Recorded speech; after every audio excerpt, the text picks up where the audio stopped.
So now our next topic is a matrix multiplication. So matrix multiplication actually done the row of the first matrix multiply with the column of the second matrix. This is the first, the 0 0 location result.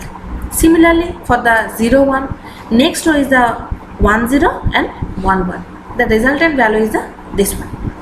So the constant of the multiplication is that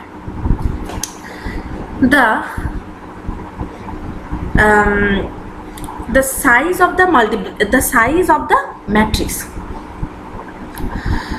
The constant is the number of the number of column should be equal to the number of column of the first matrix should be equal to the number of row of the second matrix. Only in that case the matrix multiplication is possible. Otherwise the multiplication is not possible in any other way. So this is the main logic of the matrix multiplication. Now we are going to the C code. So similar thing, the first and the second. Sum is required because of we are adding operation. We are adding the two value. So that's why the sum is required. So first sum initialized to 0. We need the first matrix with 10 cross 10 and second matrix another 10 cross 10. And the resultant matrix should be is equal to that size. That means it's a 10 cross 10. See, is a 2 cross 2 multiplication. So resultant matrix should be a 2 cross 2. Now similar way, enter the first number of row and column of the first matrix. So we are entering the number of column of the first matrix. Similar way, we are using the scanf function. Using the scanf function, we are taking the value of the row and every column. Now similar way, enter the number of row and column of the second matrix. It's a P and Q.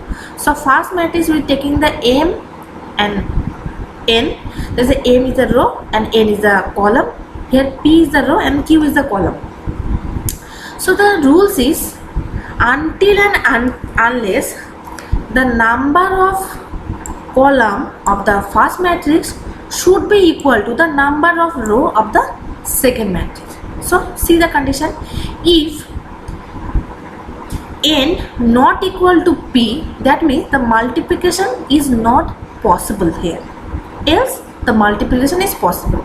So if the multiplication is possible, after entering row the column and we are taking the value of the second matrix, because we already take the value of the first matrix. Now we are taking the value of the second matrix.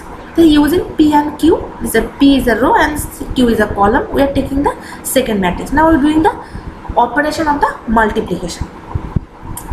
So we are doing the operation of the multiplication. So first for loop, the outer for loop should be this one. C is equal to 0, C less than M and C plus plus. So we are taking the first row and see the multiplication example. We are taking the first row and second column. See the multiplication is a first row and second column. So in this way we are taking the for loop. So first loop for the row and second loop for the column. Now we are taking another variable, incremental variable, which is used for taking each and individual element from the matrix and sum up that value to the second matrix and store it to the sum variable. That means C, K and KD. So here the K and these k are equal, that means the column of the first matrix and the row of the second matrix, when these two are equal, that means the multiplication is possible. So that's why we are taking the k value. So when the k is equal to 0, k up to p, the k value is up to p. P means the second row. See the multiplication, when multiplied these two value, the resultant value will be stored in this way, so that's why we are taking the row of the second matrix. So this for loop is a for k is equal to 0, k less than p and k plus plus. We are taking the k as an incremental value or the equal value for both two matrices. So sum is a, we know the sum plus the first matrix multiplied with the second matrix. Example, first matrix 1 multiply 5 plus 2 multiply 0. So in this way we got the resultant value 5. After adding the value, we got the value of that location, and after getting the value, we already took the multiplication array with C and D is a row and column, and we stored the sum value. We stored the sum value to the multiplied matrix, and after putting the value, when first operation done, we put the value 5. When second operation done, we put the value 5. Every time after getting the summation value, we initialize the sum value to 0, because every time the value will be different for individual location. Now we are showing the value. Multiplication we done. Now the multiplied value we are displaying, the product of the multiplication.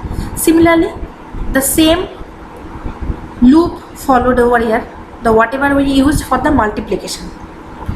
So C and Q, after multiplied value, we are showing the value CD. Printed, the code is over. Now the output. So first 3 cross 3 multiplication. So there is a no conflict situation where the row and the column are the different. So the multiplication is okay. So there is a 3 variable. There is a 3 variable. After multiplying these are the value and these are the value, we getting the product, the resultant multiplication value. So this is the second operation of the multiplication.